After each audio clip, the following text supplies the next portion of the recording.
welcome back to my channel. இன்னைக்கு நம்ம வந்து ஒரு 20 kg மஞ்சிஸ்தா சோப் செய்ய போறோம். சோ இங்க நான் எப்படி சோப் prepare பண்ண போறேன் அப்படிங்கறது தான் இந்த வீடியோல நீங்க பார்க்க போறீங்க. இந்த ஒரு 20 kg க்கு தேவையான ஆயில்ஸ் எல்லாம் நான் ஃபர்ஸ்ட் டைம் மெஷர் பண்ணி வெச்சிட்டேன். ஏன்னா நம்ம மெஷர் பண்றதெல்லாம் காட்டிட்டு இருந்தோம்னா அது ஒரு பெருசா போயிட்டே இருக்கும்.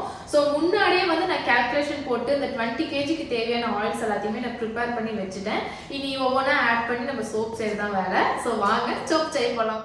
20 kg அப்படிங்கும்போது நம்ம சின்ன பாத்திரத்துலலாம் செய்ய முடியாது, சின்ன பீக்கர்ஸ்லயும் செய்ய முடியாது. ஸோ நான் அந்த அளவுக்கு ஏற்ற மாதிரி ஒரு சில்வர் பாத்திரம் எடுத்திருக்கேன்.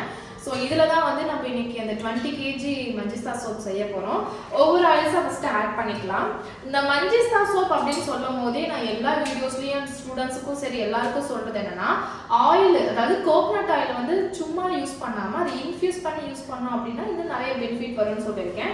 ஸோ அதே மாதிரி நான் மஞ்சிஸ்தா பவுடர் போட்டு கோகனட் ஆயிலை வந்து இன்ஃபியூஸ் பண்ணி எடுத்து வச்சிருக்கேன். இதை ஃபஸ்ட் நான் ஆட் பண்ணிக்கிறேன்.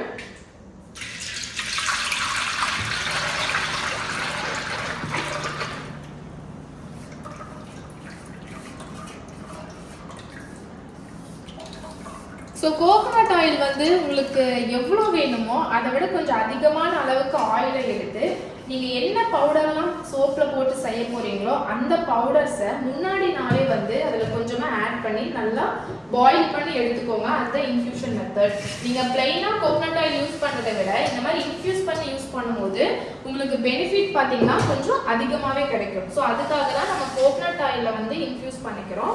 எல்லா எண்ணெயிலையும் வந்து இன்ஃபியூஸ் பண்ணாமல் கோகனட் ஆயிலில் மட்டும் அந்த மஞ்சிஸ்தா பவுடரை போட்டு இன்ஃபியூஸ் பண்ணி எடுத்துக்கலாம். நான் அப்படி தான் எடுத்து வச்சுருக்கேன்.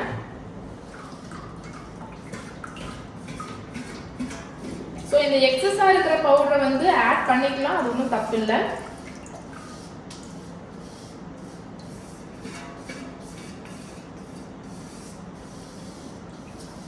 இன்னைக்கு வீடியோ வந்து எவ்வளோ தூரத்துக்கு போகுதுன்னு தெரியல, முடிஞ்ச அளவுக்கு நான் கட் பண்ணாமல் அப்படியே போட்டுறேன், அட்ஜஸ்ட் பண்ணிக்கோங்க. ஃபர்ஸ்ட் வந்து கோகனட் ஆயில் ஆட் பண்ணிட்டேன். இதுக்கப்புறம் வந்து நான் பாம் ஆயில் ஆட் பண்ணிக்கிறேன்.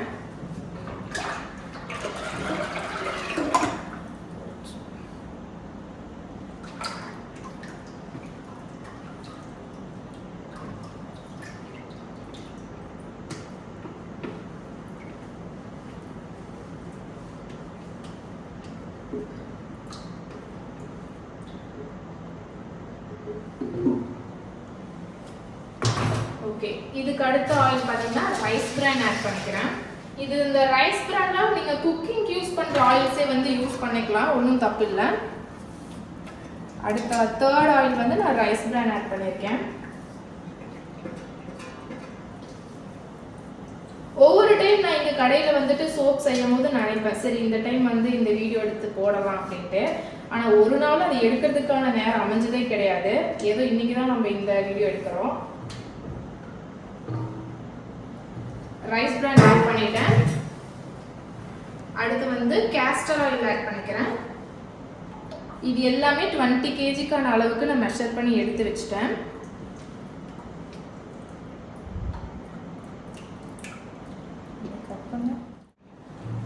கேஸ்டர் ஆயில் ஆட் பண்ணிட்டேன்.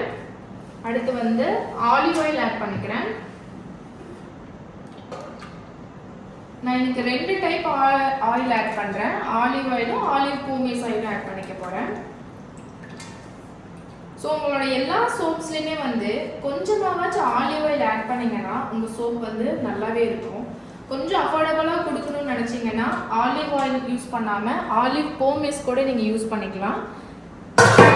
இது வந்து ஆலிவ் பூமேஸ். ஃபஸ்ட்டு ஆட் பண்ணது ஆலிவ் ஆட் பண்ணேன், இது ஆலிவ் பூமேஸ் ஆட் பண்ணுறேன்.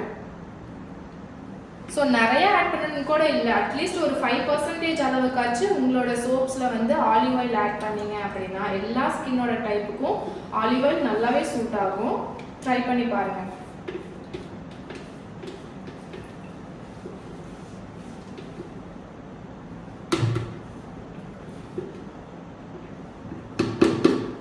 ஸோ நான் எடுத்து வச்ச எல்லா ஆயில்ஸையுமே இப்போ இதில் ஆட் பண்ணிட்டேன்.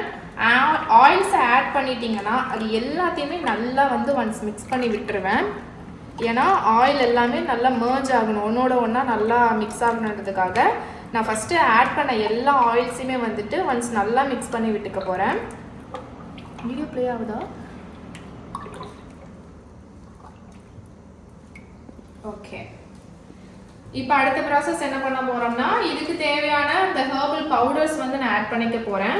நான் என்ன பண்ணுவேன்னா, மஞ்சிஸ்தா சோப் அப்படின்னா மஞ்சிஸ்தா பவுடர் மட்டும் ஆட் பண்ண மாட்டேன். மஞ்சிஸ்தா கூட வந்து நான் லிக்கோரைஸ் போடுவேன், வெட்டிவேர் போடுவேன், ரோஸு, ஹைபிஸ்கஸ், அந்த மாதிரி ஸ்கின்னோட க்ளோக்கு வந்து எந்த மாதிரியெல்லாம் ஹெர்ப்ஸ்லாம் யூஸ் ஆகும்னு நமக்கே தெரியும். உங்களுக்கு தெரியலன்னா நிறைய கூகுள், யூடியூப்ஸ் நிறையா இருக்கும், அதில் செக் பண்ணிவிட்டு அது ரிலேட்டடாக இருக்கிற எல்லா பவுடருமே மிக்ஸ் பண்ணி நீங்கள் ஒரே சோப்பில் போடலாம். இப்போ மஞ்சிஸ்தானா மஞ்சிஸ்தா மட்டும் போடணும்னு அவசியம் கிடையாது. நான் அந்த மாதிரி தான் நிறைய ஹெர்ப்ஸை வந்துட்டு மிக்ஸ் பண்ணி இதில் ஆட் பண்ணிக்குவேன். ஸோ இதுக்கு தேவையான அளவுக்கு நான் ஹெர்பல் பவுடர்ஸை இதில் ஆட் பண்ணிக்கிறேன். நீங்கள் பவுடர் ஆட் பண்ணுற மாதிரி இருந்துச்சுன்னா ஆயில்ஸ் கூட மட்டும்தான் ஆட் பண்ணணும். அதாவது லைவ் சொல்யூஷன் ஆட் பண்றதுக்கு முன்னாடியே இந்த பவுடர்ஸ் வந்து நீங்க ஆட் பண்ணிக்கலாம். சோ இப்போ பவுடரே ஆட் பண்ணிட்டேன். இந்த பவுடரை நான் ஆயில்ஸ் கூட நல்லா மிக்ஸ் பண்ணி விட்டுக்க போறேன். பவுடர் வந்து நீங்க கையில வந்து ஸ்பாச்சுலா வச்சு என்னதான் மிக்ஸ் பண்ணாலும் அது நல்லா மிக்ஸ் ஆகாது. இந்த டைம்ல வந்து நீங்க பிளண்டர் போட்டீங்கன்னா மட்டும்தான் இந்த பவுடர் வந்து ஆயில்ஸ் கூட நல்லாவே மிக்ஸ் ஆகும். ஸோ ஒன்ஸ் வந்து கையில் கலக்கி விட்டுட்டு பிளண்டர் போட்டு இந்த பவுடரையும் இந்த ஆயில்ஸையும் வந்து நல்லா நம்ம மர்ஜ் பண்ணி விட்டுக்கலாம்.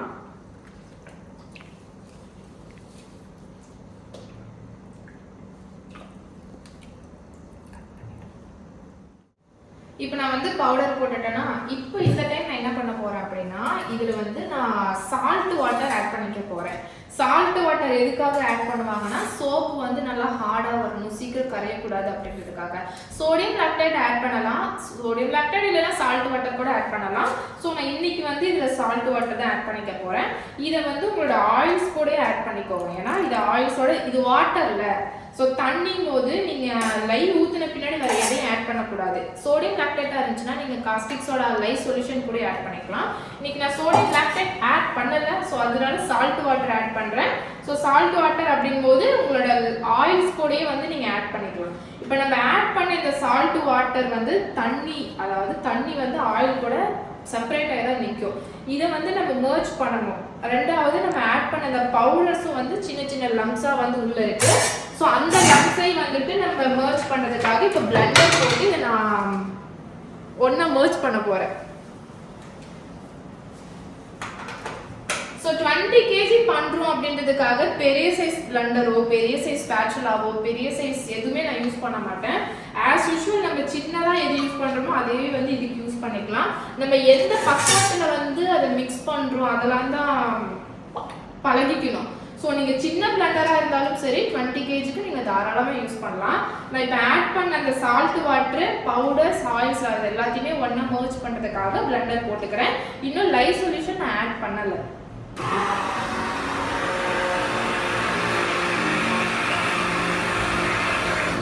அடியிலலாம் வந்து பவுடர்ஸ் நிறைய செட்டில் ஆயிருக்கும். ஸோ அது எல்லாத்தையுமே இந்த மாதிரி நல்லா கலக்கி விட்டுட்டு பிளண்டர் போட்டுக்கலாம்.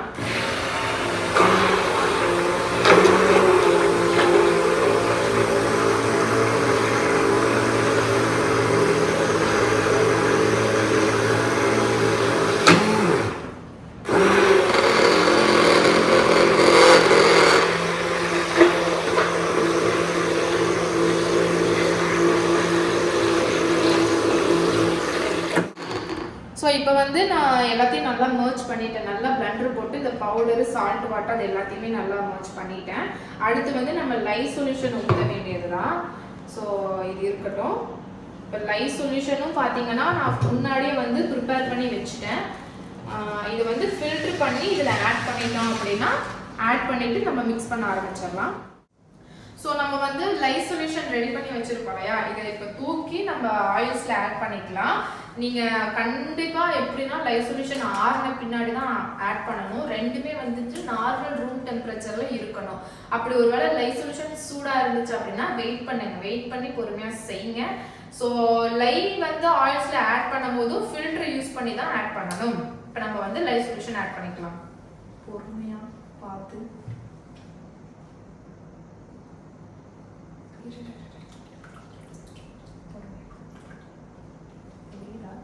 சைடு வந்தாரையா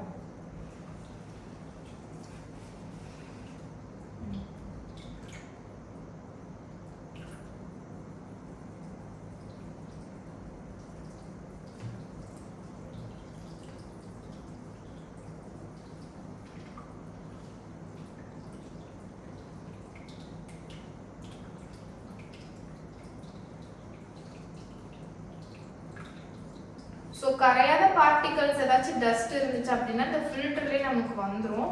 ஸோ அதனால லை ஆட் பண்ணும்போது கம்பல்சரி ஃபில்டர் பண்ணி தான் ஆட் பண்ணணும். அது நீங்கள் 100 கிராமுக்கு 1 சோப் செஞ்சாலும் சரி 100 சோப் செஞ்சாலும் சரி இது ப்ரொசீஜர்.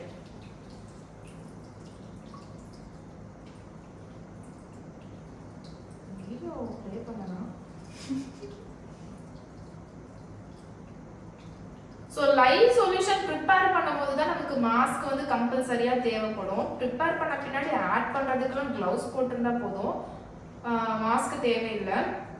கோகுல்ஸ் போடணும், நான் போடலை, சாரி.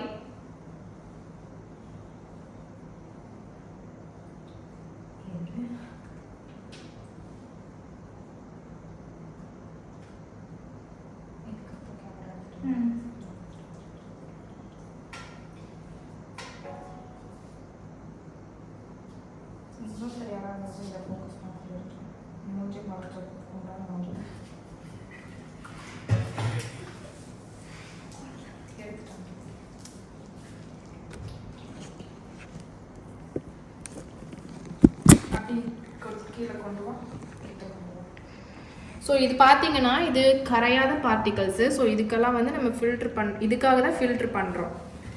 இப்போ லை ஆட் பண்ணிவிட்டு பிளண்டர் பக்கத்தில் இருக்குது அப்படின்றதுக்காக உடனே பிளண்டர் போடணும்னு அவசியம் கிடையாது. எப்பயுமே நீங்கள் சின்ன சோப் செஞ்சாலும் சரி பெரிய சோப் செஞ்சாலும் சரி லை சொல்யூஷன் ஆட் பண்ணிங்கன்னா ஒன்ஸ் வந்து நல்லா ஸ்பேச்சுலால கையிலேயே மிக்ஸ் பண்ணி விட்டுட்டு அதுக்கப்புறமா பிளண்டர் போடுறது நல்லது. பெரிய பேட்சுக்குலாம் நான் அதிக நேரம் பிளண்டர் போட மாட்டேன், கொஞ்ச நேரம் தான். அது நல்லா மர்ஜ் ஆகுற வரைக்கும் நான் முடிஞ்ச அளவுக்கு கையிலே கலக்கிட்டு கொஞ்சமாக பிளண்டர் போட்டு மோல்டில் ஊற்ற ஆரம்பிச்சிருவேன்.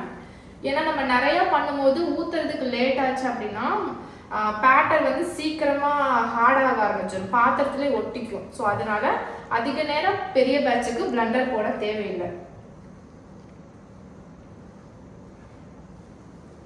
ஸோ இது பார்த்தீங்கன்னா இப்போ இன்னும் தண்ணி மாதிரி தான் இருக்குது. இதை வந்து இன்னும் கொஞ்சம் வந்து நம்ம திக் பண்ணணும். ஸோ நான் கொஞ்சம் வந்து கையிலேயே தான் கலக்கி விட போகிறேன்.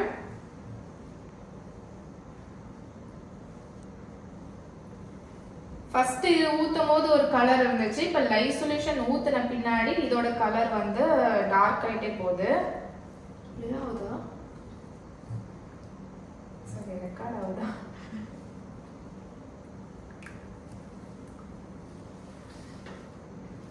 எட்ஜஸ்லலாம் ஆயில்ஸ் வந்து மிக்ஸ் ஆகாமல் இருந்துச்சுன்னா எட்ஜஸையும் நல்லா கவர் பண்ணிக்கணும்.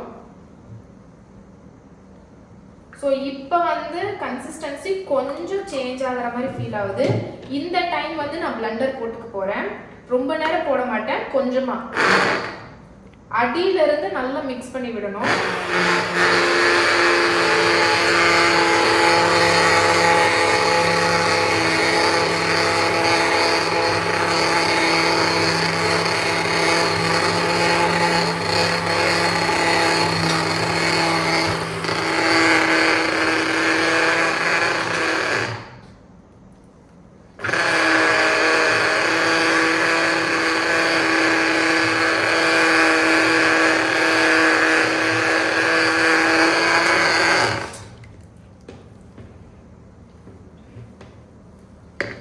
இன்னும் கொஞ்சம் போட்டுக்கலாம்.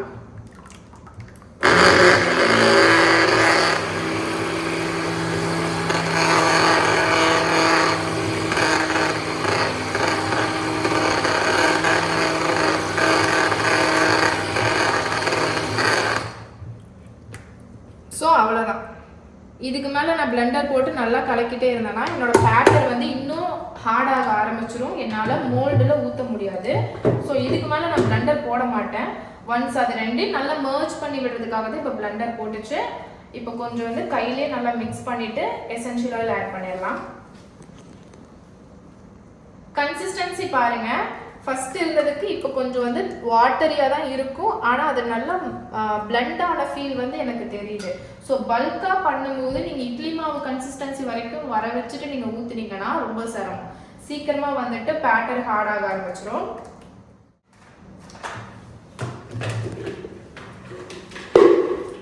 ஸோ இப்போ பார்த்தீங்கன்னா ஓரளவுக்கு நல்ல ஹார்டான மாதிரி, ஹார்டெல்லாம் ஆகலை, வாட்டர் கன்சிஸ்டன்சியில் தான் இருக்குது. இப்போ இந்த டைம் வந்து நான் இதில் எசென்ஷியல் ஆயில் வந்து 200 கிராம்ஸ்க்கு நான் ஆட் பண்ணிக்கிறேன். இதையும் வந்து நான் முன்னாடியே மெஷர் பண்ணி எடுத்து வச்சுட்டேன். ஸோ எசென்ஷியல் ஆயில் ஆட் பண்ணிவிட்டு நல்லா கையில் தான் மிக்ஸ் பண்ணுறேன், பிளண்டர் போட மாட்டேன். ஸோ கையிலே வந்து ஒன்ஸ் நல்லா நான் மிக்ஸ் பண்ணி விட்டுக்கிறேன்.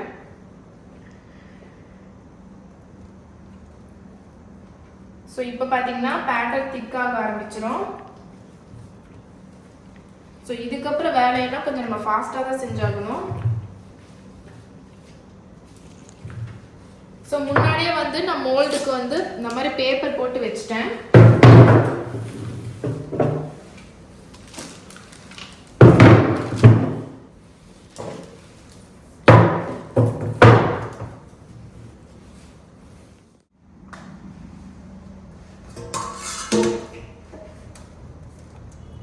இப்பவே பாத்தீங்கன்னா பேட்டர்ன் நல்லா திக்காக ஆரம்பிச்சிருச்சு.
க்ளீன் பண்ணி வச்சிடலாம்.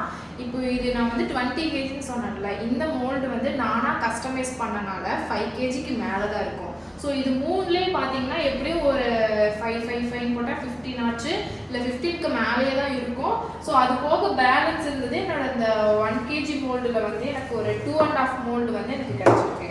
ஸோ கணக்குப்படி நான் கேல்குலேஷன் போட்டதெல்லாம் 20 kgக்கு தான் போட்டேன்.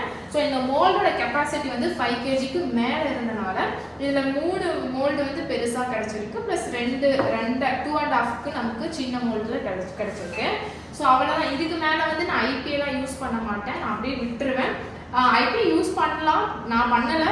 பண்ணாதப்ப என்ன ஆகும்னா மேலே வந்து ஒரு வெள்ளை கலர் பவுடர் வந்து ஃபார்ம் ஆன மாதிரி வரும். அது வந்து நார்மல் தான், அது இருக்கிறனால ஒரு பிரச்சனையும் கிடையாது. இது வந்து இப்படியே விட்டுடலாம். விட்டுட்டு இது கொஞ்சம் நல்லா ட்ரை ஆன பின்னாடி நம்ம அன்மோல்ட் பண்ணிட்டு கட் பண்ணி க்யூரிங்க்கு வச்சிடலாம். இதை வந்து ரேப் பண்ணணும்னு அவசியம்லாம் கிடையாது, இப்படியே நார்மலாக விட்டோம் அப்படின்னாலே போதும். ஸோ நாளைக்கோ இல்லை எப்பயோ தெரியல, இது நல்லா ட்ரை ஆனதும் நான் உங்களுக்கு அன்மோல்ட் பண்ணி காமிக்கிறேன். நேற்று நம்ம செஞ்ச சோப்ஸ் எல்லாமே இன்னைக்கு வந்து நல்லாவே ட்ரை ஆயிடுச்சு. இப்போ இது எல்லாத்தையும் வந்து நம்ம அன்மோல்ட் பண்ணிட்டு கட் பண்ண ஆரம்பிச்சிடலாம்.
ஃபஸ்ட்டு சின்ன பாராக கன்வெர்ட் பண்ணணும். அதுக்கப்புறம் நார்மல் சோப் சைஸுக்கு நம்ம பார் போடணும்.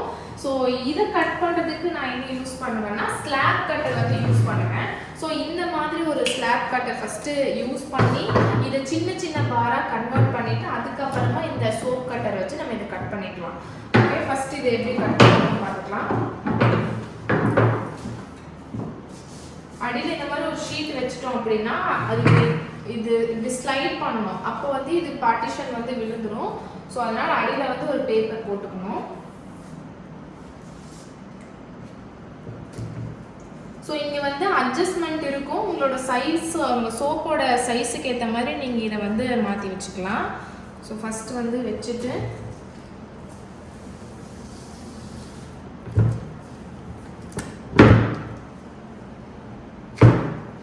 ஸோ பெரிய பாரை ஃபஸ்ட் இந்த மாதிரி சின்ன பாராக நம்ம கன்வெர்ட் பண்ணணும்.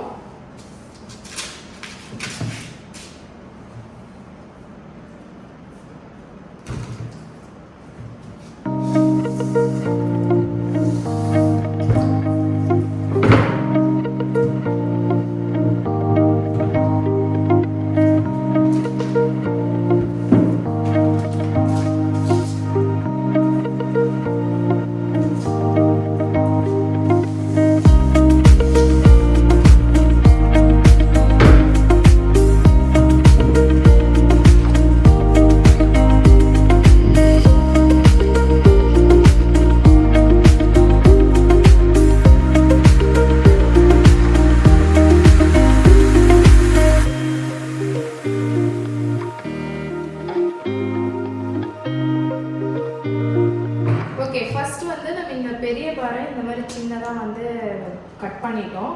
இப்போ இந்த பாரை வந்து நமக்கு தேவையான சோப்போட சைஸில் வந்து நம்ம கட் பண்ணி வைக்கணும். ஸோ அதுக்கு இந்த கட்டர் வந்து நமக்கு யூஸ் ஆகும். ஸோ இந்த கட்டரை வச்சு இந்த பார்ஸ் எல்லாமே வந்துட்டு சின்ன சின்ன பாராக நம்ம கன்வெர்ட் பண்ணிக்கலாம். எப்பயுமே வந்து சோப் கட் பண்ணும் போது நீங்கள் ஒரு 100 கிராம் சோப் வந்துட்டு கட் பண்ணணும்னு நினச்சிங்கன்னா எக்ஸாக்டாக 100 கட் பண்ணக்கூடாது. ஒரு 105 ஆர் 110க்கு நீங்கள் கட் பண்ணி வச்சுக்கிட்டிங்கன்னா க்யூரிங் டைமில் வந்து சைஸ் வந்து ரெடியூஸ் ஆகும். நம்ம ஆட் பண்ணியிருக்க இந்த வாட்டர்லாம் வந்துட்டு வெளியே எவாபரேட் ஆகி போகும்போது சோப்போட சைஸும் வந்து உங்களுக்கு குறையும். ஸோ அதனால் நீங்கள் முன்னாடியே வந்து எக்ஸாக்டாக 100னா 100 கட் பண்ணிட்டீங்கன்னா க்யூரிங் முடிஞ்ச பின்னாடி உங்கள் சோப்போட சைஸ் வந்து கம்மியாக இருக்கும். ஸோ அதனால் கொஞ்சம் எக்ஸஸாகவே கட் பண்ணிடுங்க. அண்ட் ஃபஸ்ட்டில் இருக்க இந்த போர்ஷன் பார்த்திங்கன்னா கொஞ்சம் நல்லா இருக்காது. ஸோ அதனால் எப்பயுமே இந்த போர்ஷனை வந்துட்டு கொஞ்சம் சின்னதாக கட் பண்ணி எடுத்துக்கலாம். ஸோ கொடுக்கும்போது சோப் வந்து பார்க்க நீட்டாக இருக்கணும். ஸோ அதனால் இந்த ஒரு ஃபஸ்ட்டு போர்ஷனை வந்து நம்ம கட் பண்ணி எடுத்துடலாம். உங்களோட கட்டரில் வந்து நீங்கள் உங்களுக்கு ஏற்ற சைஸுக்கு ஆல்ரெடி மார்க் பண்ணி வச்சுருந்தீங்க அப்படின்னா நான் இங்கே வந்து மார்க் பண்ணி வச்சுருப்பேன். ஸோ அந்த மார்க்கில் கட் பண்ணும் போது எனக்கு 100 and +ல எனக்கு சோப்ஸ் கிடைக்கும். இதை வெயிட் போட்டு பார்க்கலாம். ஸோ ஒவ்வொரு டைம் நீங்கள் சோப் கட் பண்ணும் போதும் வெயிட் வந்து செக் பண்ணி தான் கட் பண்ணுற மாதிரி இருக்கும். ஒன்ஸ் வந்து உங்களுக்கு ஒரு அளவில் வந்து சோப்போட வெயிட் வந்து 100 வந்துருச்சு அப்படின்னா சரி, உங்களுக்கு தேவையான அளவுக்கு வந்துருச்சுன்னா நீங்கள் அந்த சைஸே வந்துட்டு வச்சுக்கலாம். இப்போ இது வந்து 102 தான் இருக்குது. ஸோ இந்த மார்க்கில் வச்சப்போ எனக்கு 102 இருந்ததுனால நான் இன்னும் ஒரு பாயிண்ட் அளவுக்கு நான் தள்ளி வச்சு கட் பண்ணுறேன். ஸோ இப்போ வந்து 122 இருக்குது. எனக்கு இந்த சைஸ் இருந்தாலும் ஓகே தான். இது வந்து 114 இருக்குது, சாரி 114 இருக்குது. ஸோ இப்போ இந்த சைஸ் அப்படின் போது எனக்கு 114 வந்து எனக்கு ஓகே. அப்போ நான் அதை மார்க் பண்ணி வச்சுட்டு நான் அந்த அளவுலேயே வந்துட்டு ஒவ்வொன்றா கட் பண்ண ஆரம்பிச்சிருவேன். ஸோ நம்ம ஹேண்ட்மேடாக பண்ணுறோம் அப்படிங்கும்போது எக்ஸாக்டாக வந்து ஒரே சைஸு ஒரே வேல்யூவில் வந்து சோப் வந்து செய்யறது கொஞ்சம் சிரமம் தான். இந்த மாதிரி மோல்டெல்லாம் வந்து நம்ம கஸ்டமைஸ்டாக செஞ்சு கட் பண்ணும்போது கண்டிப்பாக வந்து வெயிட் வேரியேஷன் வரும். அது தப்பு இல்லை. ஹேண்ட்மேட் அப்படின்னாலே இந்த மாதிரி எரர்ஸ் வர்றது நார்மல் தான். ஸோ கஸ்டமர்ஸும் இதை புரிஞ்சுக்குவாங்க. ஸோ அதனால் தப்பு இல்லை. என்னென்னா 100 கிராமுக்கு கம்மியாக மட்டும் சோப் கொடுத்துட வேண்டாம். 100 கிராமுக்கு எக்ஸ்ட்ரா இருந்துச்சு அப்படின்னா கூட ஓகே தான். பட் நீங்கள் 100 கிராமுக்கு கம்மியாக கட் பண்ணவும் வேண்டாம், 100 கிராமுக்கு கம்மியாக சேல் பண்ணவும் வேண்டாம். ஸோ இந்த மாதிரி தான் நான் இப்போ இது எல்லாத்தையுமே வந்துட்டு பார் போட போகிறேன்.